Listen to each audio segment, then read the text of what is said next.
వేడి కంటే లోపల వేడి ఎక్కుందండి. మనకి ఇంకో ఆప్షన్ లేదు. అరే టైం అవుతుంది. స్టార్ట్ ఏసీ ఆన్ చెయ్యి. హైలో పెట్టు. హైలోనే ఉంది. హైలోనే ఉంది. నువ్వేం నొక్కకు. ఒక పని చేద్దాం, విండోస్ ఓపెన్ చేద్దాం, బయట గాలని వస్తుంది. సరే చెయ్యి.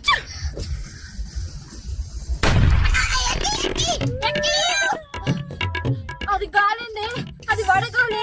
వేడి గాలి వస్తుంది బయట నుంచి. మనకి ఇంకో ఆప్షన్ లేదు, మనం ఇప్పుడు ఫాస్ట్ గా వెళ్ళాలి. అక్క అక్క వచ్చేసాం, ఆగు అక్క.